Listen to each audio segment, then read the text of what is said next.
All right, welcome to tonight's show of Let's Talk About Ice. We are crossing live from our new offices.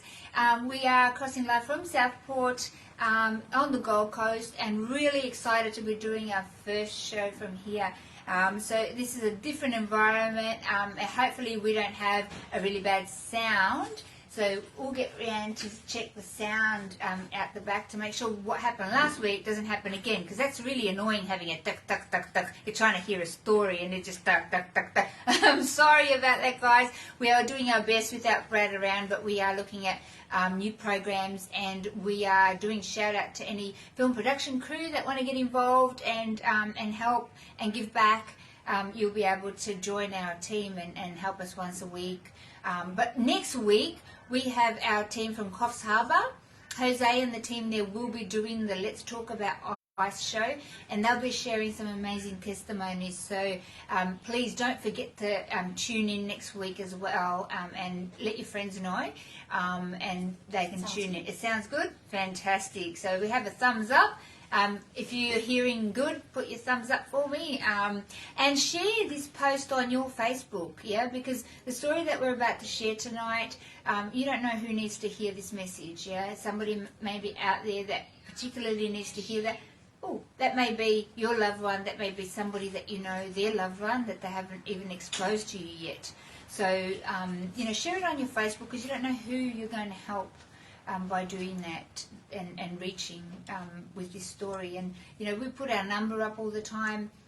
If people need help or support, we're always here 24/7 on. Our care team are online right now, and they're online all the time for support, and that number is 1-800-NO-TO-ICE. That's 1-800-NO-TO-ICE. That's 1-800-668-6423.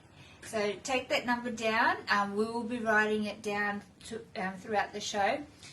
Just before we get started, I just wanted to say a big thank you to Russell McClure, Gloria Well, and the Well Sales team, to Elizabeth and Russell. Thank you so much for housing us while we were in transition.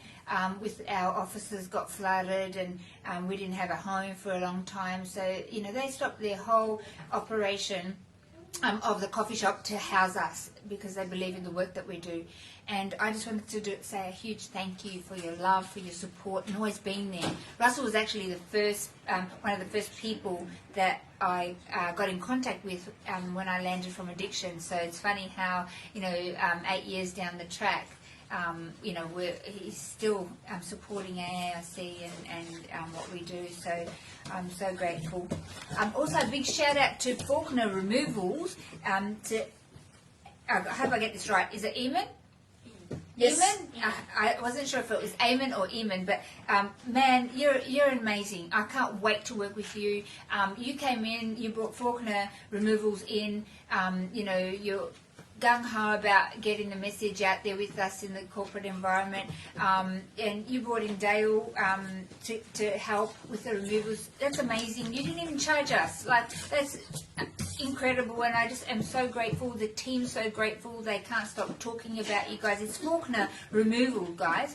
Faulkner Removals. If you need to move, you need to ring these guys, because they are out there and they do what they can to help the community. So why not support somebody that is helping your community? So they are amazing guys. That's Eamon and Dale, and Eamon will be joining our team, and we'll be doing some really special stuff together in business development. So I'm really excited about that. Thank you so much to Faulkner Removals for everything that you've done. A big shout out to Harvey Norman in Bundle for their discounts on some laptops that were bought. Again, thank you to our corporate sponsors, Mercer and Cooper Realty, for all your support continually in all our programs. So whether it's outreach, whatever we're needing, you guys are always jumping up to help us. And also at every portfolio that you put together for people wanting to invest in property, you always give back to the work that we do. So thank you so much. And guys, if you're looking at getting a property portfolio, go and see Mercer and Cooper, because they're helping your community. So give back to the ones that are giving to you. That's the way that God made us, and we should be supporting each other. So I just wanted to do that shout out. Don't forget Gardener Cars. Gardener Cars have their end of year burnout sale. It's still on till the 30th of June. They drastically reduce cars, and every car that they sell, a percentage of that comes back to, they're doing a donation to AARC for the workshops that we do in schools. So thank you, Gardener Cars. You guys are amazing. I'm sure we're going to buy another car from you coming in the near future. We've already bought 2. But they've always looked after us, and they continue to look after us. So thank you so much. Do a big shout out to all our Instagram followers. We have an Instagram and a Twitter. And so I just want to encourage you to hook up on that. I don't know a lot about operating the Instagram, but I know that everything that goes on Facebook goes on this Instagram, and Rianne's been amazing at setting that up, and I just adore it because she's just so amazing with the social media. Instagram is at AARC. .2. We have a phone on set. That's a no-no. So Instagram is at AARC.2 and at Australian Anti-Ice. Yep. And Twitter is AUST, AUST, Anti-Ice. So that's our Twitter account. Please, go onto those and like it or follow it, however it is. But yeah, we want to keep in touch with you, and we want to let you know when we have events and what we're doing, and also help spread the word. And our word is not even once. Yeah, don't touch ice; it'll destroy you. It steals, kills, and destroys your life. So that's our message out there. We're not about harm reduction for ice. It doesn't work. How much poison is okay to take? Not even a little bit. Our message is not even once. Yeah. So just a huge shout out to everybody that's supporting AARC. Every donation, all donations go towards keeping our services alive. We're not government funded. We can't do this without you. Yeah. And every $10 helps us get in front of another youth. We also have our peer support work that we do, budding people that are in looking to get out of ice world, out of addiction. We help them create pathways into rehabs and detoxes and programs. And we really can't do this without you. I know our donations have dropped lately because people are out of work and stuff. But guys, we still got to pay rent. We still got to pay electricity. We still got to buy resources to take out to the schools and to the workplaces. We need to put petrol in the presenters' cars when they go and buddy up people, and we just need your support. We can't do this without you. So yes, please look at if you're supporting a charity, honestly, $10 a month, it's a cup of coffee, honestly.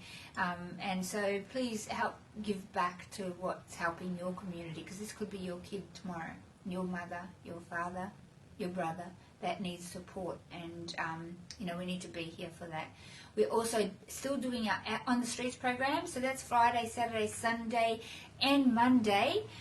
We've been asked to do Monday as well, so that involves going, all of our people in recovery go out on the streets on those nights, and we provide food and blankets as a means of contact, to do intervention with people that are using drugs and are on the streets, and it's a lot of them, a lot of people on the streets that they are using, whether they started using after they went on the streets or the other way around, it's irrelevant. They need some support, they need some help, they need intervention, and they need to see that there is a way out and that we're prepared to stand with them and help them do that.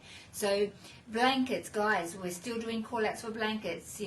We're doing 4 different areas now. We're going throughout the whole Gold Coast. So we can put blankets in cars, and we have somebody that does the cooking for us, and has a food handling license and all of that. So we're just looking for either donations to buy the food or bring food in to our office. However you want to do that, get in touch with us if I'm talking to you. If you think that, that's something I want to do, I want to cook, or I want to provide some food, please get in touch with us, because people are in need out there.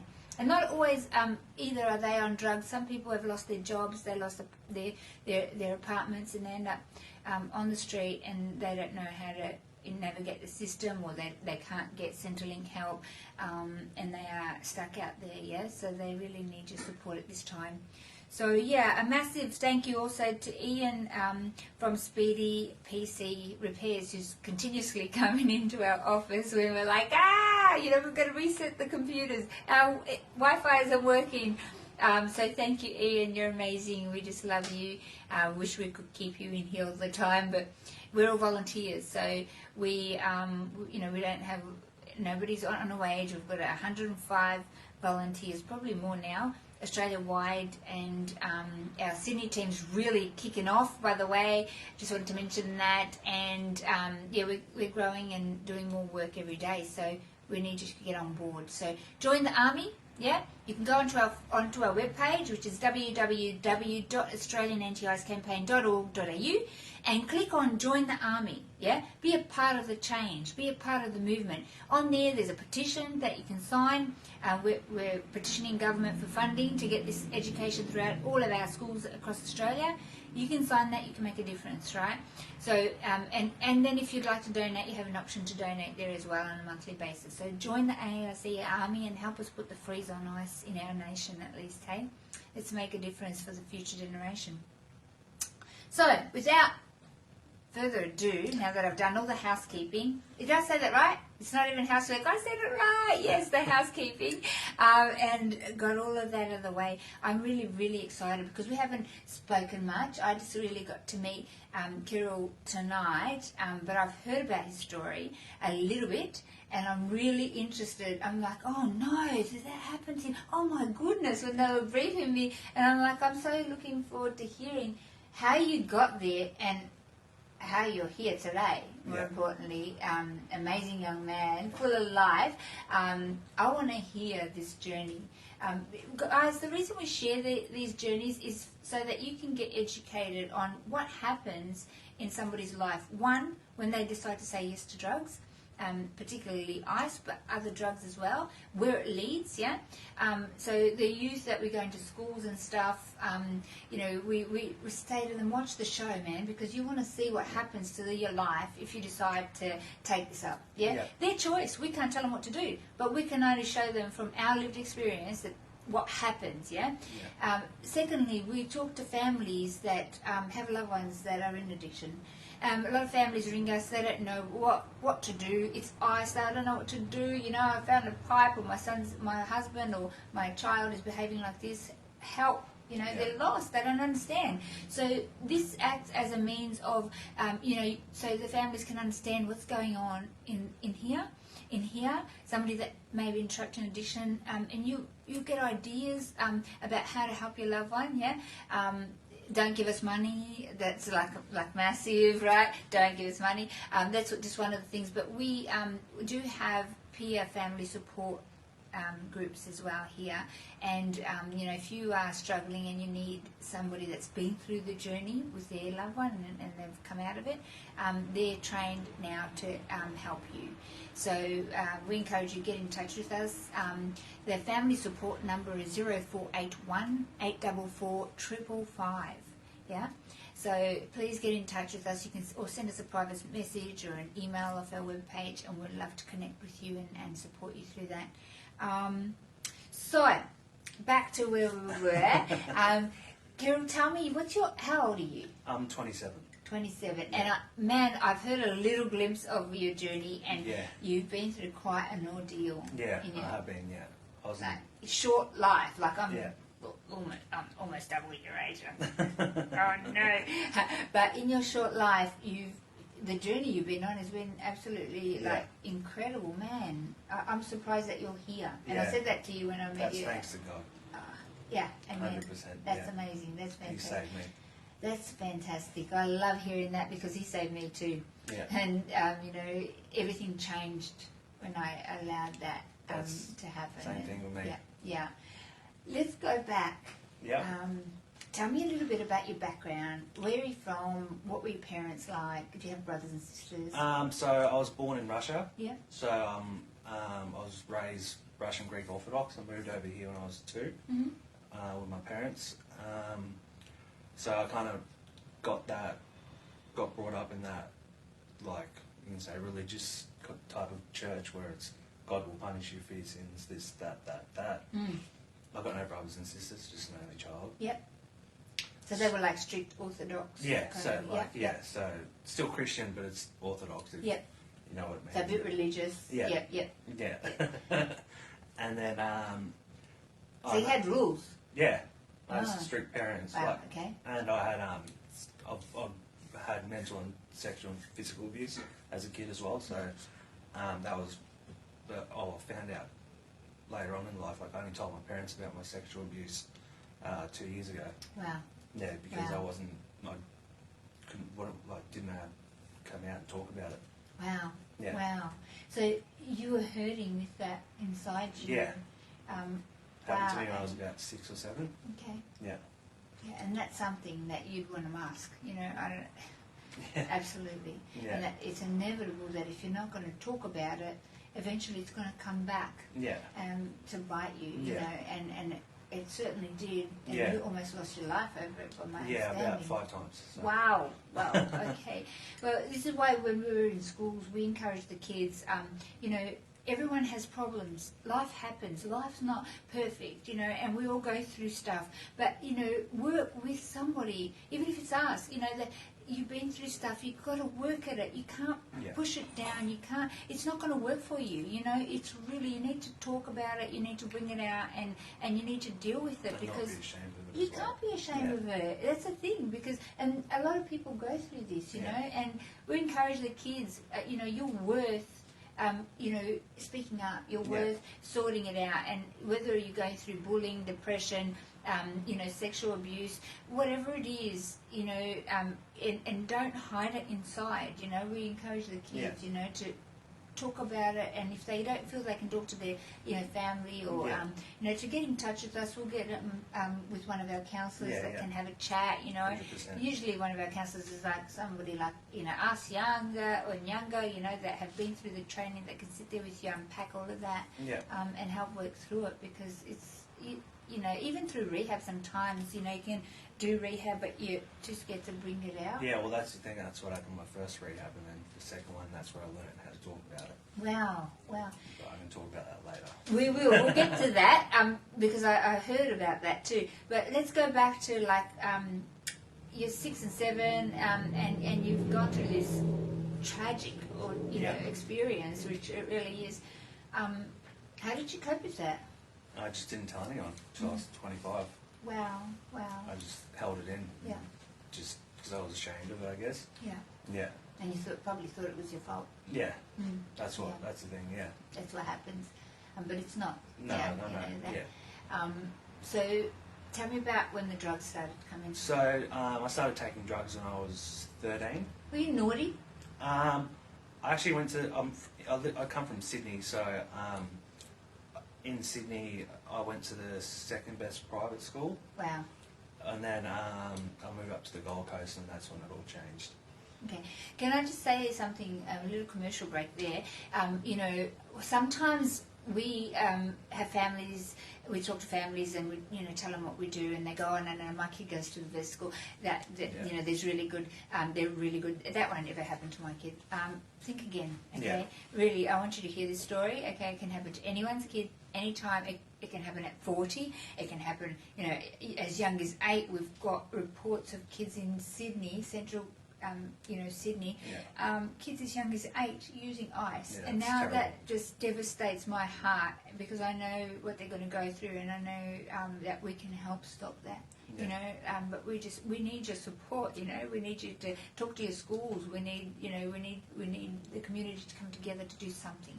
Okay, because it's no good pushing it down No. and pretending that we don't have a problem. Yeah, we have a Yeah. massive problem. Yeah, and ice is huge, huge out there.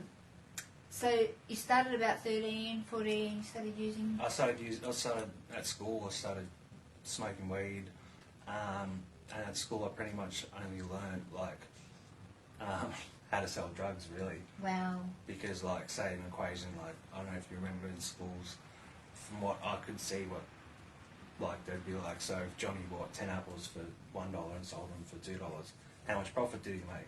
And I Wow. went, oh wow, I can do that with drugs. Wow. So my mindset was just going to that. So then I was selling drugs at school as well as that. So it was like like weed, ecstasy, pretty much till I was about 15. Every weekend I'd save up my tuck shop money Wow. and buy, because all my friends were always older. Yep. So, and plus my best friend's dad was a speed cook and a big weed dealer.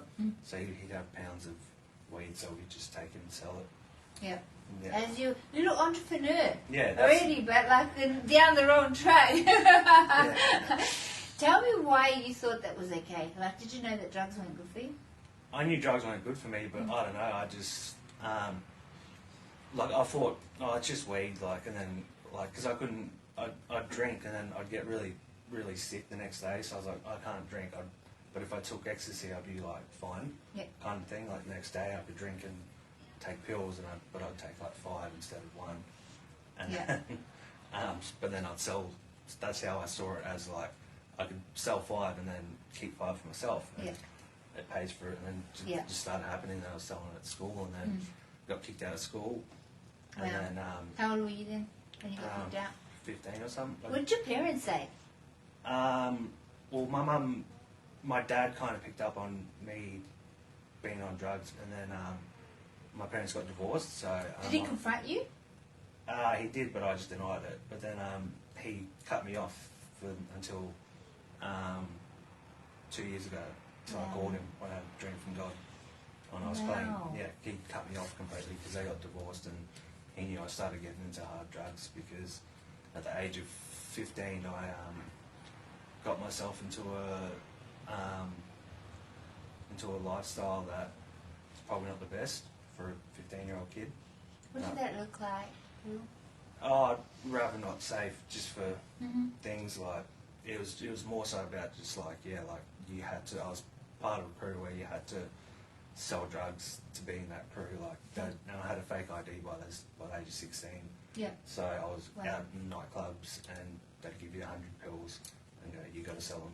Yeah. And that was all up on the Gold Coast? Yep. Now? Yep. Yep. And it's not partial to the Gold Coast, guys. This is going on in every state in Australia. Yep. It's going on in New Zealand. It's going on around the world, actually. ICE is like just rampant around the world. Like, it's just really out there. And it's almost like a little secret, you know, that's underlying, and there's just like a little snake that's going around destroying families and lives and communities. Yeah, some communities, they're even shutting down, remote communities. It's just amazing. So you were kind of living in that life. I was in that life for 10 years. A bit dangerous. Yeah. So I've seen a lot of things. I got PTSD and stuff from the stuff I saw. I bet. But and then I always looked down on ice. Like the crew that were with, we sold lots of ice, but we weren't allowed to touch it. So like we're allowed to touch pills and all that, but not ice. That's interesting. It was just no, it's Why? not ice, because everyone knew what it can do. Yeah, it But you could sell it. Yeah. very quickly. Yeah. And so then, it was all right to sell it, to destroy other people's lives, Yeah. but they wanted to keep you in business. Yeah. So if they lost you, then see. and then when I was about 16, I had my first hit of ice. I had one of the boys' friends come up from Sydney, and I was like pretty much given the job to look after him.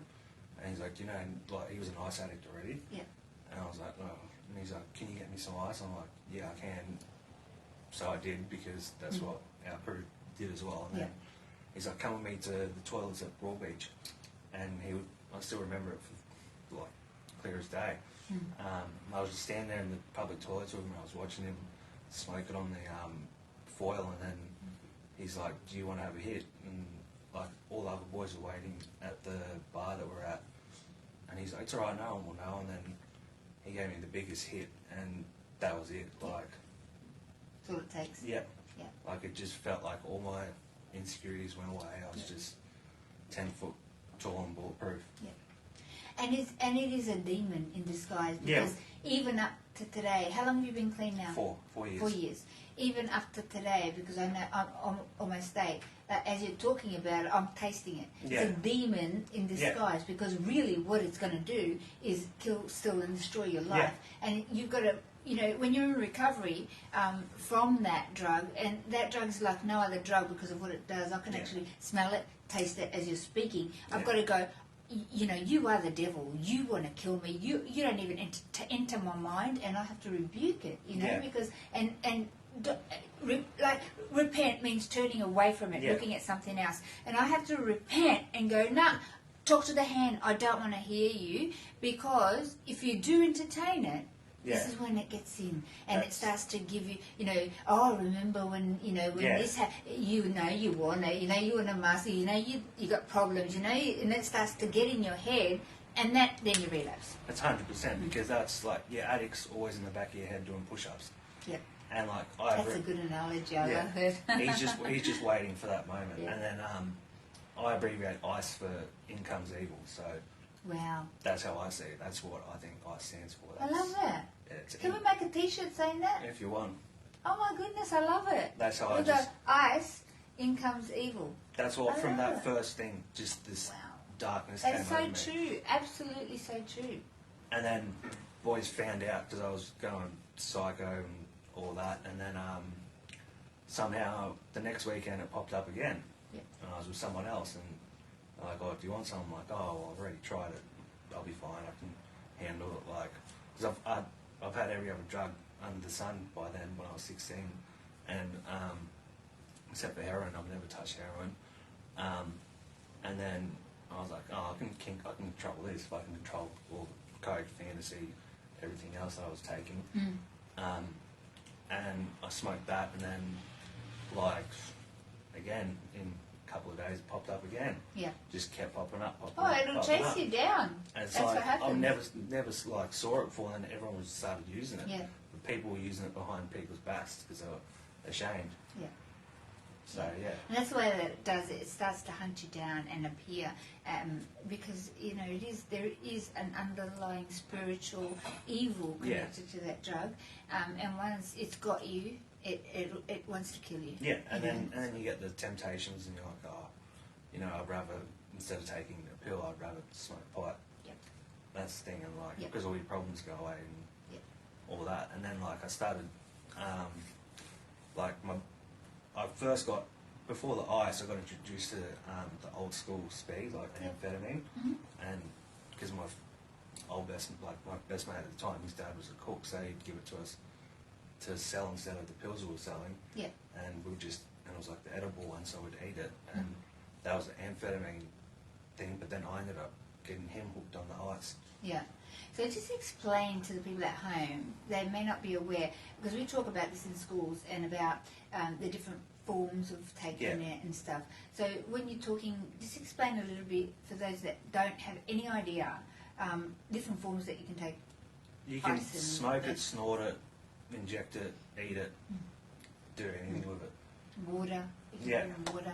But the difference between it being made in a pill and being shot up, really, the effects internally in your brain. It's a different effect as well, but because I by the end of my addiction, I was shooting up. So,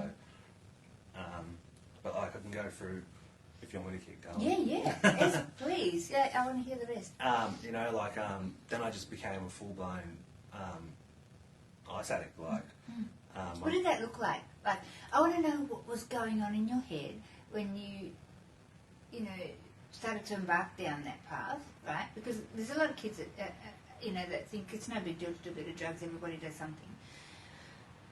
What was going through your head as, you ramped up using drugs? Like, did you not think, it's getting out of control, or this is really bad for me? What if I get caught? What if my dad finds? My dad already my mum couldn't. The way my mum found out was I wasn't living at home. I was on the run from the police, and I'd come to stay at her house for Christmas, and I had half an ounce down my pants. And then when I woke up, she was like walking to my room and said, "Do you want bacon and eggs for breakfast?" I said, "Yeah," and I jumped out of bed, and there was half an ounce of ice on the bed, and she's like, "What's that?"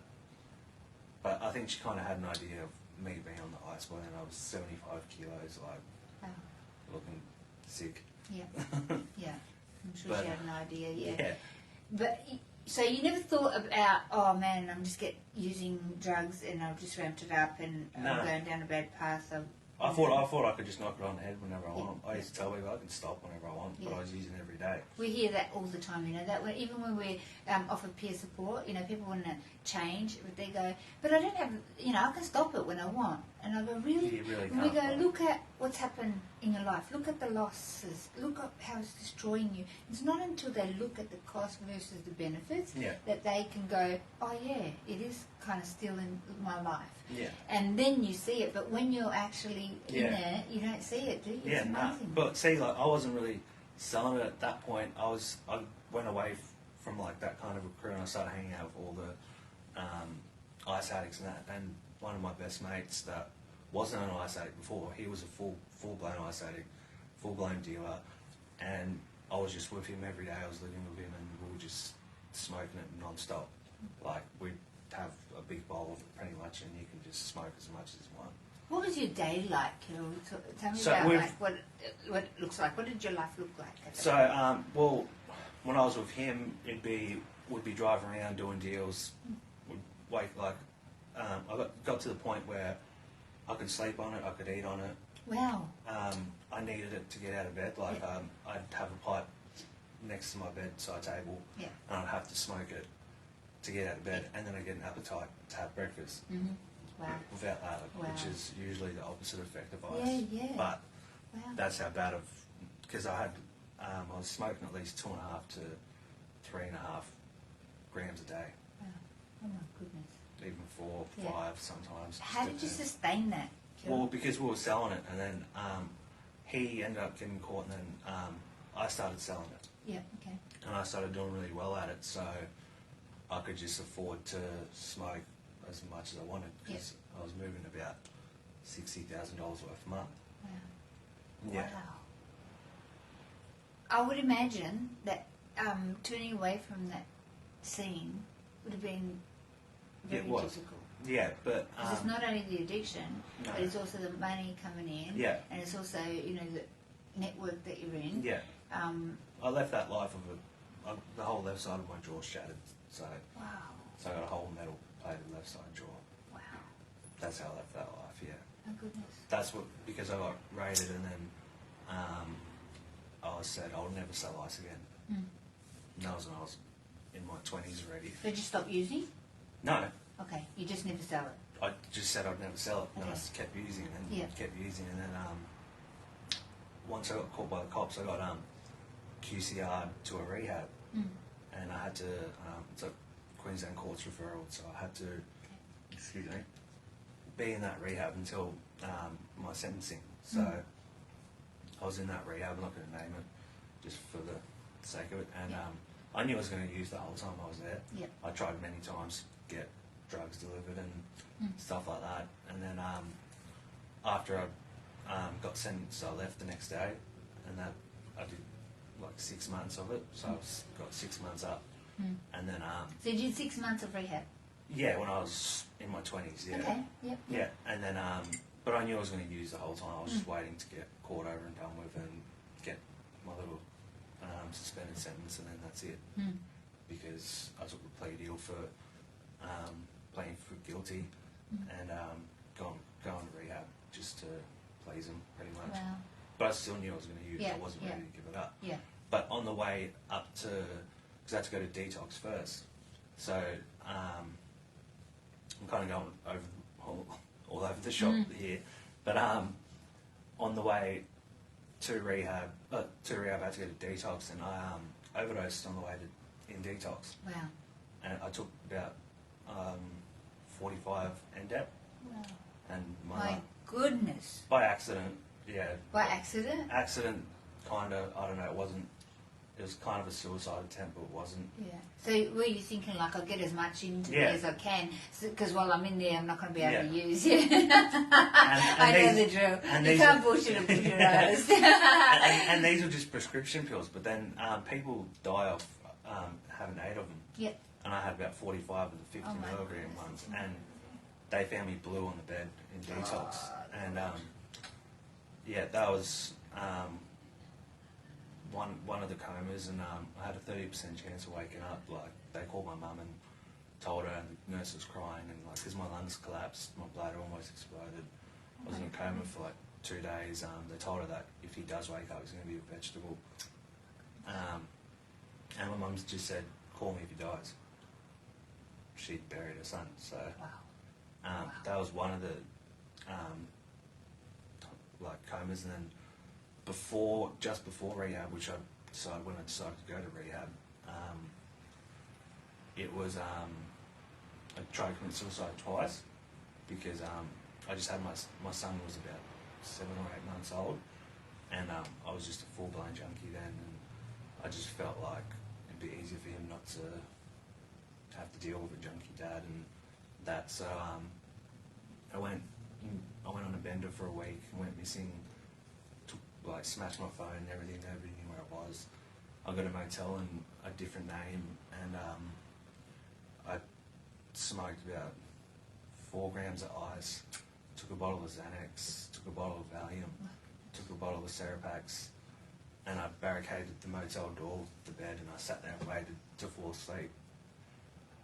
Somehow at like 1 a.m, all I see is flashing torches, and the police kicked the door in, and my mum's with the police, so I don't know how that happened. And then they took me to the hospital, and I went into a coma half an hour later. What? Yeah, again, that was the first suicide attempt. So from that, yes, because that was like the easiest way of me trying to kill myself, by taking a high amount of uppers and then a high amount of downers, so when I fall asleep I don't wake up. Yeah. So drink. That's right. So I'm just remembering like what emotions and stuff that I was going through, but I'm imagining that you were like trapped, and you were hating yourself. Yeah, and I for didn't. being Yeah, trapped. and like that was my only way out. I Yeah. saw, and then after that they put me in the Rabina mental ward, but then I got kicked out of that because I just did something stupid. I still had drugs on me, and I was giving it to all the patients. Yeah. In the, As you do. yeah. And so I got kicked out of that, and then once I sliced my wrists up in inside the actual mental hospital, I somehow pulled some sharp bit out and sliced my whole arm up, and ran out and ran to the main Rabina hospital and told them that that the people in the psych ward were trying to kill me, and I sliced my wrist up and I needed blood tests. And they said, okay, we'll take you through here, and they took me through a back door back into the psych ward. Yeah. Yeah. And then and then I got out of that, and then because my car was still at the motel that I tried to kill myself at a few days before that, so I got my mum to drop me off to that car, and then I'm like, I just got to go pay off my tick bill. And then she's like, you're not getting on again, are you? I'm like, no. And then I went and got on. Yeah. And then I was at Harbour Town, Caltex, and I was ripping my whole car apart because I thought the police were planning something in my car. And then, Psychosis, that's what it is. Yeah, because I saw a psychiatrist throughout my addiction as well, and he didn't know if I had schizophrenia or drug-induced psychosis because it was that bad. And then the amounts I was using was substantial. It's not your normal. That's what the first rehab said. They're like, now they send people with an addiction like mine to the second rehab I did that I actually got clean from, because they use me as an example, because it's not something to boast about, but had a pretty bad addiction. And then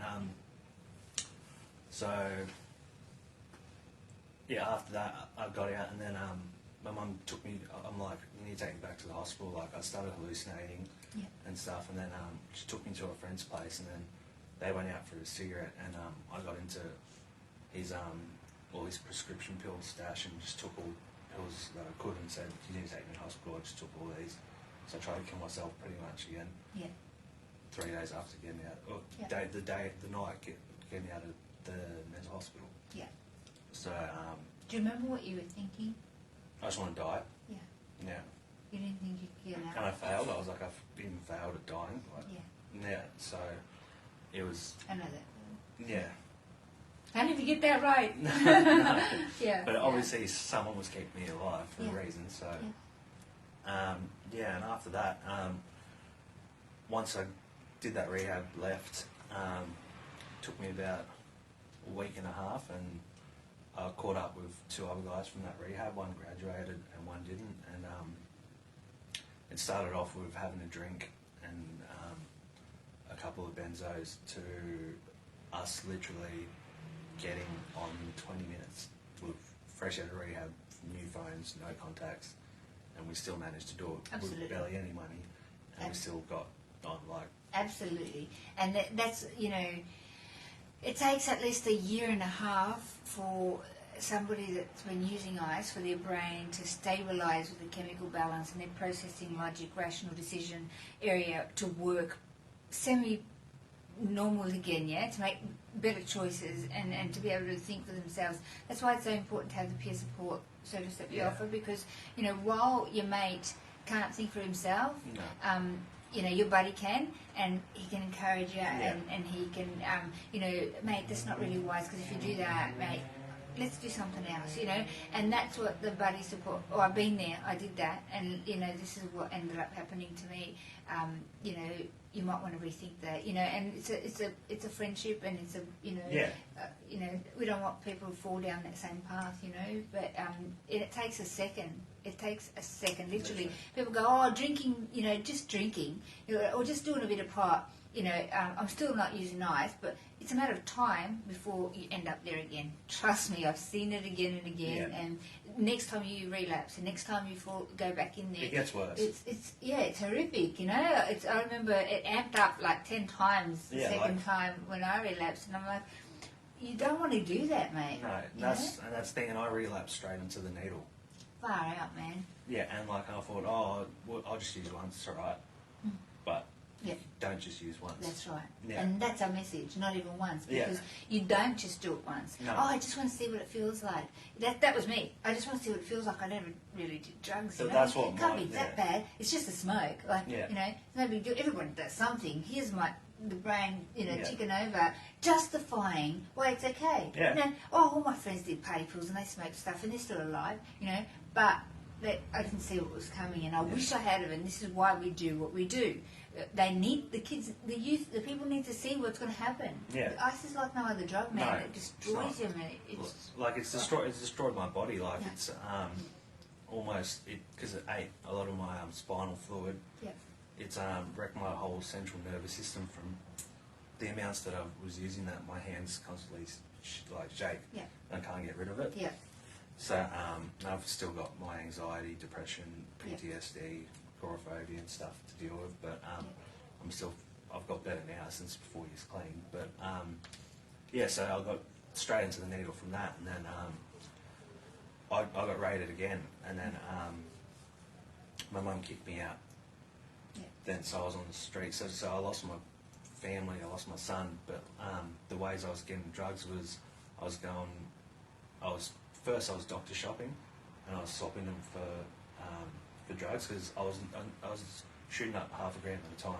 So what does doctor shopping mean? What does it mean? So it means just going around to different doctors and playing your so-called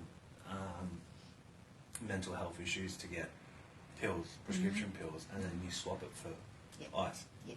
And you go to different doctors to get the same, like Xanax, and because that's worth like $500 a bottle.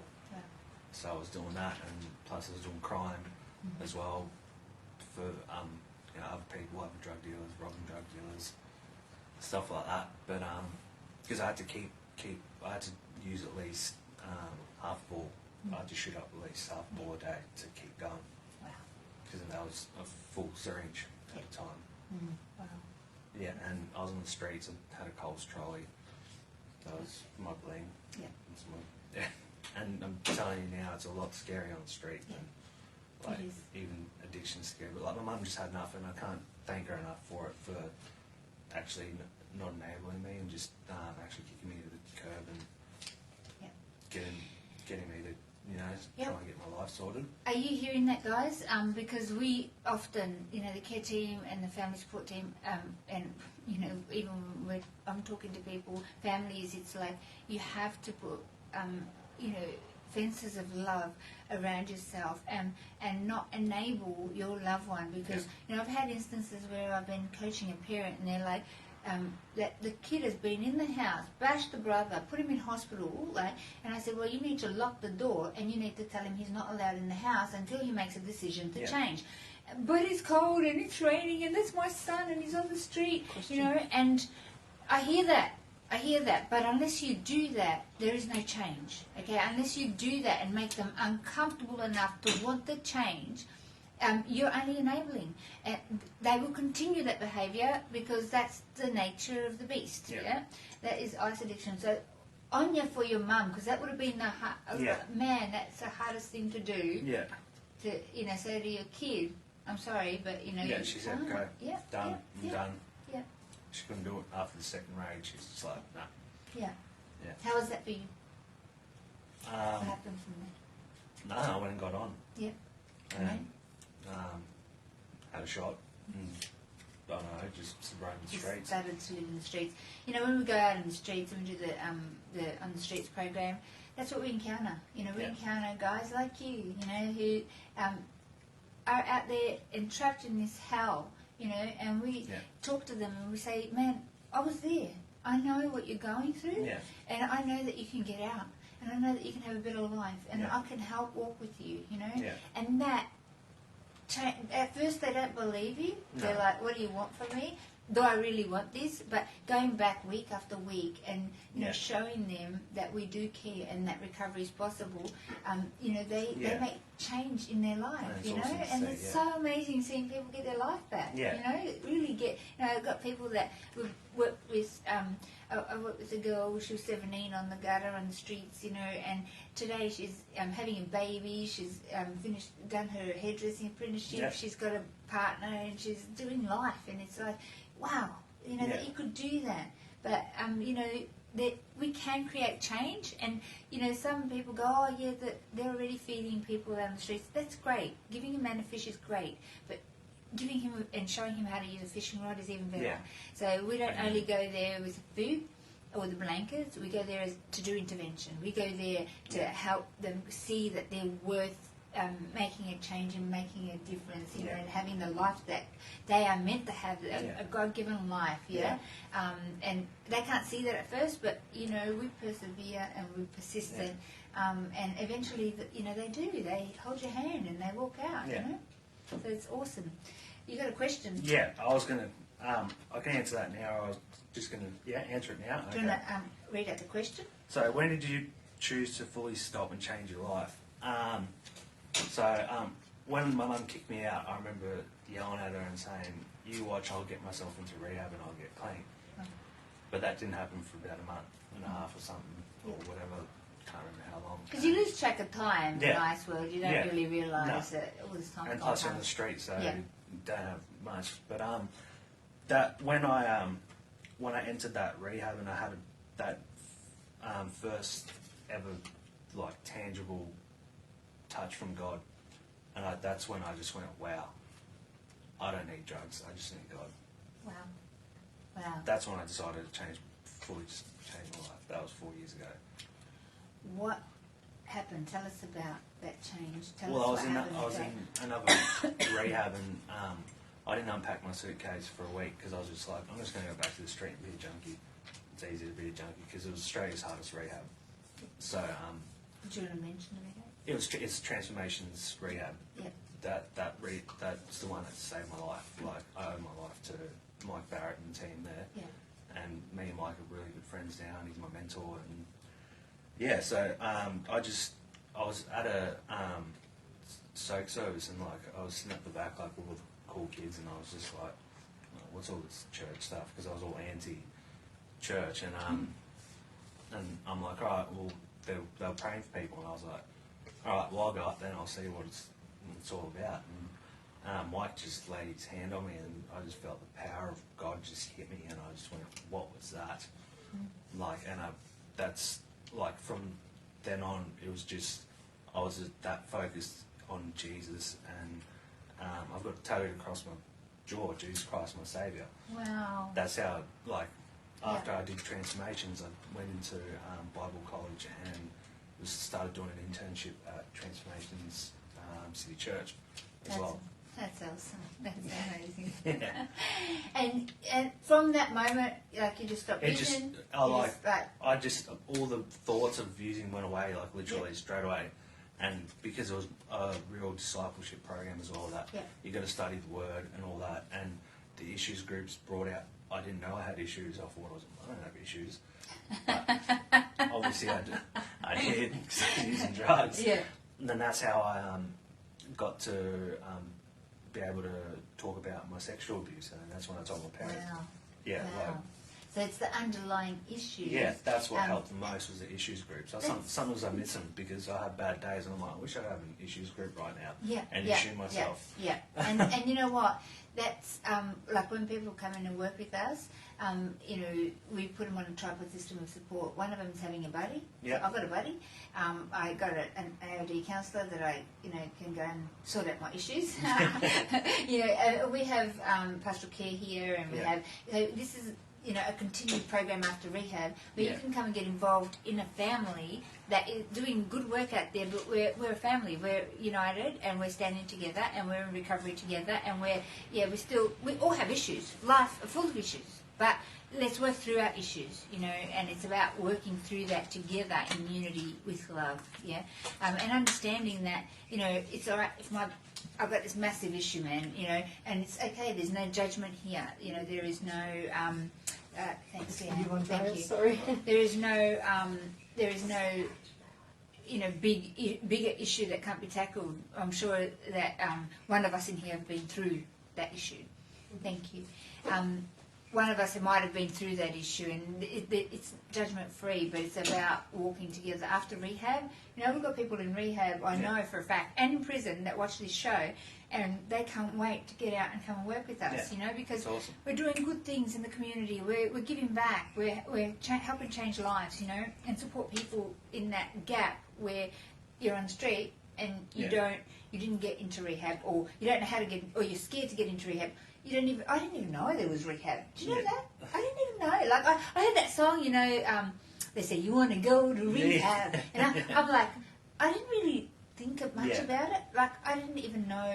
And when I first needed help, I was like so lost. And I'm like, I've got to find somewhere to help drug addiction. And I started to look, and then I'm like, rehab, and I rang them up, and they're like, oh no, you can't have phones in here, and you can't smoke in here. And I'm like, are you kidding? I'm not going to prison. Forget it. I was so scared, Yeah. But now we go to the prisons. No, we go to the prisons. We do, but we go to the rehabs all the time. And I go, man, I wish I had had that support and that program and that help, because it's touch and go. You know, I almost lost my life many times. Yeah, well, that's another thing with like being on the street and using I had a cardiac arrest from a dirty shot. Oh my goodness. As well, Oh, no. when I was on the street. So I had a heart attack.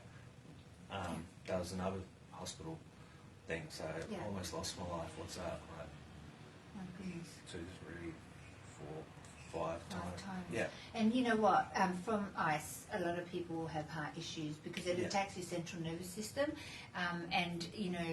Till today I see a cardiologist and they want to give me medicines or whatever. I'm like, no, thank you. I said, God's going to heal me because He's healed everything else. My kidneys were shot. I was in and out every weekend in hospital on the drip. But God's healing me, and I put good things in my body now. You've got to do the work, and you never come out unscarred. That's the thing, and it's like, do you really want to go down there? You don't. Do you really want to go? Because it's a great destroyer. It'll take everything from you. Yeah. It does. It slowly but surely will take everything from you. And I had to learn that the hard way through 7 years of addiction. Wow, that's amazing. To finally get it through my head. So your back, you still got issues in your back? Yeah, my back. Your back. And my central nervous system, I've been told, is never going to be back to normal. Like, it's because of you shoot it. It's like because of the amounts I was using, it just completely annihilated it. Yeah. And that's what happens up until about, I think it was about 6 years. I stopped the twitch. I had this permanent twitch in my foot. Yeah. That's what I get. Spasm by itself, you know. Yeah. And I'm like, what the? It's like doing this, and then I'm like, oh, I didn't even know I was doing it. But after about 6 years, it started to settle. Yeah. You know, bringing in the peace of God helps heal that. You know, and it really does. It helps heal the body. And the mind, you know, putting the right things in there and renewing the mind, you know, as well. Just having a good relationship with Jesus, like that's the big thing for me. Is just, you know, I go to church. Well, churches are closed now, which is a bummer. But I watch church every night on my phone. Like, you know, I pray. I'm Pentecostal, so I pray in tongues and stuff like that. And plus, I got my pastor Mike Barrett through Transformations, who I catch up with every Friday because we're in a Christian motorcycle club together. So awesome. Yeah. So he's free to mention. You're free to mention the name. Yeah, Kingsland Christian Motorcycle Club. Awesome. Yeah. And then he's still my pastor. He passes me through everything. You know, like if I'm out having dramas, I'll call him up. Yeah. And he'll be there in any second. That's like awesome. He's honestly like I call him like my spiritual dad. And he's your buddy. Yeah. By the sound of it, you know, and that's what we offer. A buddy, somebody that'll walk with you, somebody that'll, you know. He's a person that's just, for some reason, from leaving rehab, that's just held on to me and kept me accountable. That's awesome. Yeah. That's what our buddies do, you know, and it's about, because he loves you, you know, he wants to see you good, man, you know, and we do whatever it takes with our buddies to help them get to that next level, you know, and it's a beautiful thing because it comes from a place of love. Yeah, and he's just really an amazing man, so,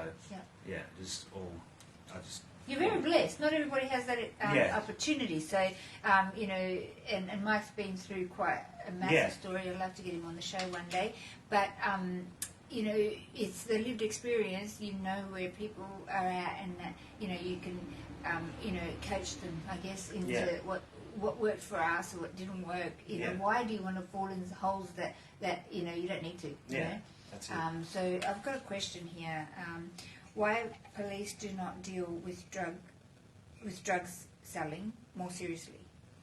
Okay, I don't think that they. To be honest, we had the forensics. We've spoken at with police Australia-wide, federal and state levels, and I think that they're doing the best they can. They really are. You know, there's a lot of import. What happens with import of ice is that it's a shotgun approach. Yeah, so they bring it into the country and they distribute it into all these post boxes across Australia. And you know, they might get some of them, but there's even 14-year-olds making meth in backyard labs, you know. It's so hard to make. How I used to be able to cook it. Yeah, you know, and we talk about the chemicals that go into it, you know, and it's like, I had this 14-year-old kid in my office, you know, somebody was mentoring him, wanting to get him to get clean, and he opens his bag and it's full of money, and you know, and I'm talking like full of money, and he's like, you know, I said, where did you get all that? And he goes, oh, I you know, I cook. And I'm like, mate, you're 14. I said, how did you get in this life? And he says to me, well, my dealer got busted and I didn't have anywhere to get it from, so I learned how to make it, and now I make it. Look at all the money I made. And he's like, and I'm like, you don't understand. You're about to get either die from being shot or explode, or you know, you're going to end up in prison for life. Can't you see where you're heading? But you can't see it. You can't. You in can't addiction, process. you've got just like a curtain over your eyes, and all you can think about is that drug. That's right. There's no logic, rational decision processing centre working. So what I'm getting at is that there's so many small-time meth labs around everywhere, not just Australia, but New Zealand as well. It's all over the world. The chemical is, you know, easy to get, easy to make. You know, you go to hardware shops and you buy most of the chemicals. You know, there's a lot of money in it, so people, you know, they overlook the fact that they're destroying somebody's life and they're killing people. You don't think about that when you're using, and that you need just the next hit. You just kind of like, you know, possessed almost, like with that drug. And you know, the police are doing the best that they can to stop big cartels, but you know, the more they stop, the more gets produced in the backyard. They're not, like the federal police have said, they're not going to stop this by force alone, yeah? They're doing the best they can, but they're not going to stop it by force alone. They need a community response to ICE. And the National Task Force report in 2015, they nailed it. They nailed it. I was in anticipation to see what they were going to write when they did that, but they nailed it. And the approach needs at many different levels. We're covering 4 out of 6 of their recommendations. So, the policing, we can't govern that. Yeah. That's not our area, but AARC is covering 4 out of 6 of those. So, we're doing the best that we can at our capacity, but it needs to be a whole community response. The community Definitely needs to get involved. We can provide training for people in community that want to be trained up to help people that, that have loved ones or people in the community. When we go into schools, we offer that to the teachers to get trained to recognise and how to have that conversation and how to do an intervention early. Let's take this, better prevention rather than cure to start with. Anyway, so let's amp up and change our prevention methods. Drug education isn't working like it is at the moment. No, that's right. I had drug education at school. It's like, don't use drugs. Yeah. They're bad. No. Yeah. You did. That's right. Exactly. No, in school I learned how to sell drugs. Yeah, I don't know how that worked. That is a change. Yeah. But if you could go back in to you at school and tell them what you've been through, Yeah, that's the thing. You need to get them young because that's how all the big drug dealers, they go for the young kids now to be able to sell because they only get a slap on the wrist if they get caught. That's right. So they use them and they get them hooked, and then that's pretty much what happened to me. Yeah, that's right, and that's why we need to tackle that. We've got high school teachers primary school teachers. Can you come in to do my grade 6 and 5? Yeah, absolutely. If you're a primary school teacher or you're a principal of a primary school, if you think that our education is only for high school, no, we can actually come in at younger levels. So we'll work with, as far as I'm concerned, every person needs to know this information, but especially our young ones, especially our youth, definitely. That we can change the future tomorrow for them. And you can help us do that, yeah? Tell me, I know we're going to wrap up soon, I just want to hear a little bit more about your recovery process. Yep. And what you're doing today. My recovery process, How was that for you? Like, you did the rehab there at Transformation? Yep, at Service Well, how long was that? 10.5 months. Yep. I had to leave because my mum was looking after my son because I was in and out of rehabs for 2 years, and I had a just newborn when and she's older, so I kind of had to be a man and look after him. Wow. So you have your son now? Yeah, I've got him. I have him Thursdays through to Sundays. Wow, that's beautiful. Yeah. And how old is he now? He's 5. Wow. Yeah, he's big as Daddy's boy, you'll find. Yeah. And you'll be able to say, show him what, the champion that you are. Yeah. Because you came out of that world, Yeah. Not so much you'll be able to warn him about that world, but you'll be able to show him that, with God and with love, yeah, well, anything's possible. He's been dedicated to God. Like, me and him pray every night. Like, I teach him. He loves Jesus. He loves the Lord. So that's good enough for me. Like, as long as he keeps going down that path, Yeah, the Lord will that's protect awesome. him. Absolutely. Tell me what you'd say to somebody that may be contemplating change, but they're like, I'll go to rehab, maybe I might go to rehab, or I don't need rehab, I can do it alone, and I don't really need God. I reckon, why don't you try it? You tried ICE. Yeah. So why not try rehab, and why not try going to church? Yeah. Why not try seeking help? Yeah. There's nothing to be ashamed of. Yeah. You tried ICE and you Yeah. so you can't say not even once to help when you've already done something that you're stuck in. And I was the point in my addiction that I was using, I was crying, sticking a needle in my heart. Wow. And I still wouldn't get help because I was that stubborn. But you get to the point, you need to get to a rock bottom, and if you're at that rock bottom, don't be ashamed of it. Contact someone. Yeah. And so when you were at that rock bottom, you called the rehab? Yeah. Yeah. Yeah. Wow. So have the initiative to do that. Yeah, I begged them. Like I got them. I slept at the front of the detox office to get them to get me in. Wow. That's how desperate I was because I was just Yeah, like, no. yeah. My arms looked like like one of those pin dolls. Yeah. Yeah. So, wow. yeah. That's incredible. So it is possible. Recovery is possible. I always say, you know, it's tough to try and do it on your own. You can't maintain it The on your first own. year is the hardest. Oh man, but even ongoing, I've known people that have been in recovery for 8 years Yeah. without God, right? Yeah. And then they'll relapse. Yeah, you need so God. You need God, and you need people around you that have been through it that can, you know, catch you out when you're, you know, not, you know, you're being a bit slippery. Yeah, and distance yourself from everyone that's using. That's what I've done. Yeah, that's right. The closest they'll get is a phone call to see, for me to try and like get them into a rehab. Yeah. But I won't meet up with them. I won't catch up with them. That's it. Yeah. That's, I keep my boundaries. I've learned how to have healthy boundaries and safe boundaries to keep myself, because I know where I'll end up. Yep. I'll end up dead or in jail now. Yeah. I've already been on the street in the gutter. Yep. So if I relapse again, then That's where you're going. Yeah. That's right.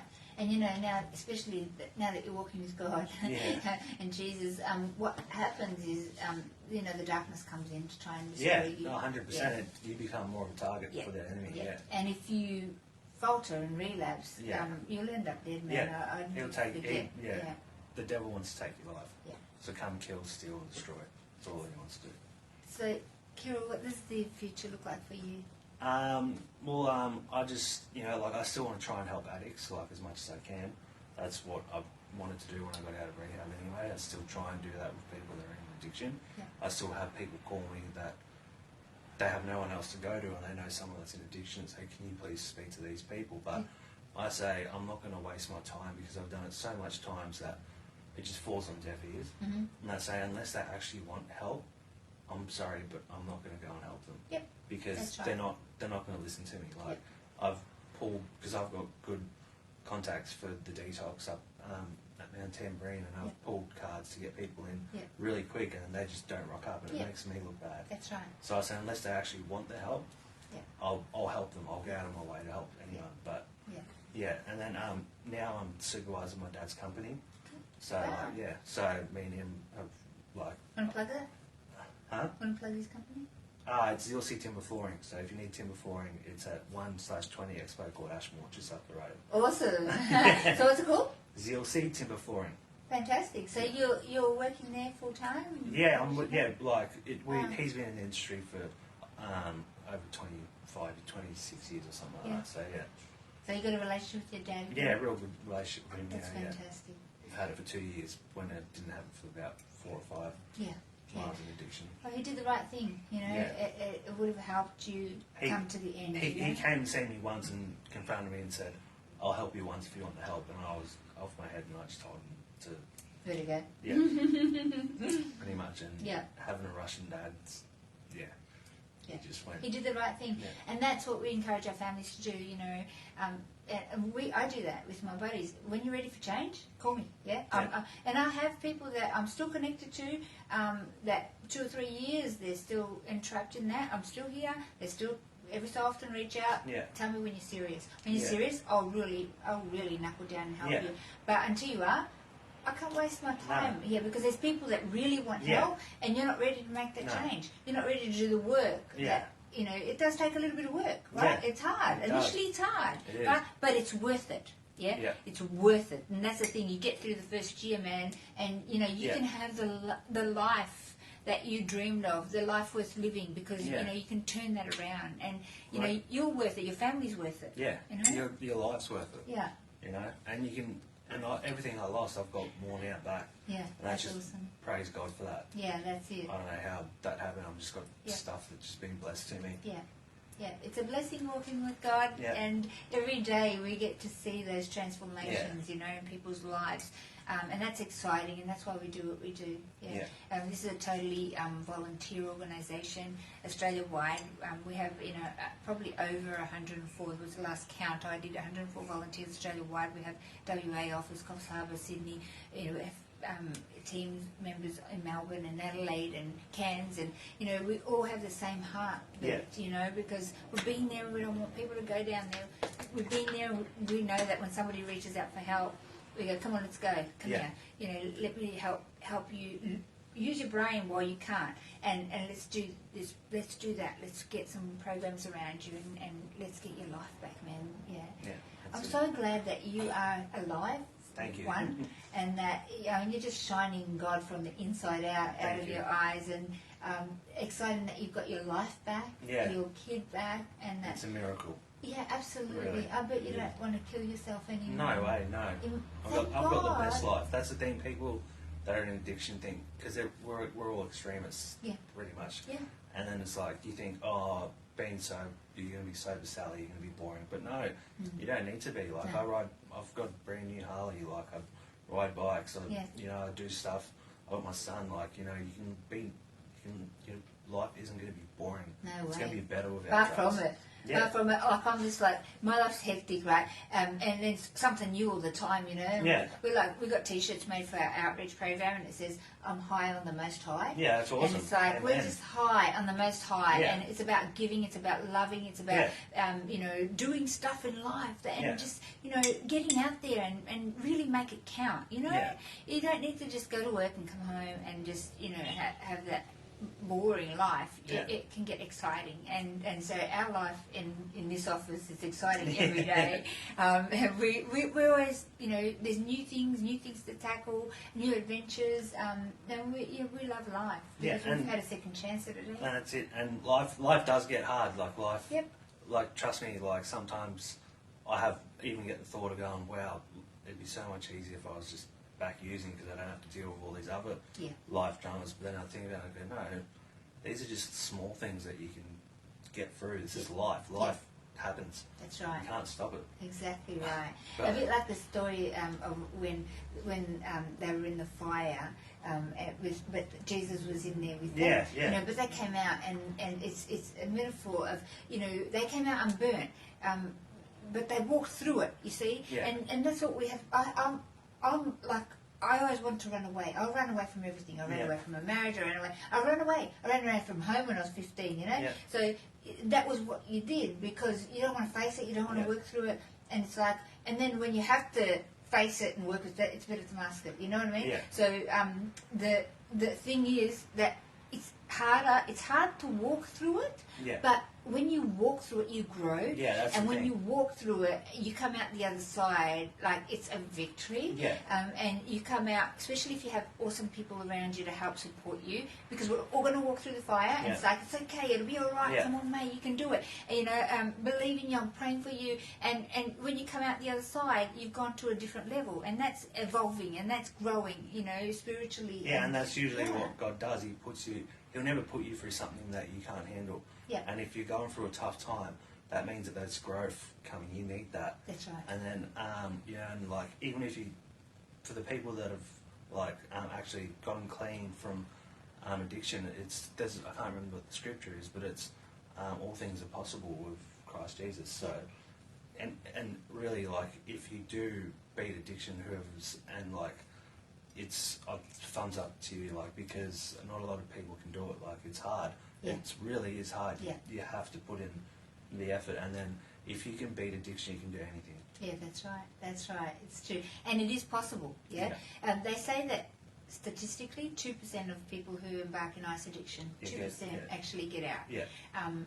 We've had a really high success rate with what we do, because we've got God in the middle. Well, so does Transformation's got a 75% success rate. That's fantastic. For people who graduate. That's fantastic. Where That's other rehabs amazing. have about a 3 to 4% success rate. Yeah, I know other organisations that get funding from the government, they have a 1% success rate, and I'm like, what? Yeah. What's missing and there? Transformations isn't a government funded. No. So they rely on donations as well, just like you guys. Yeah. So, But it is possible. Recovery is possible, and you can do it too. So if you're hearing this story and you're contemplating change, we want to hear from you. Yeah, we genuinely want to help you.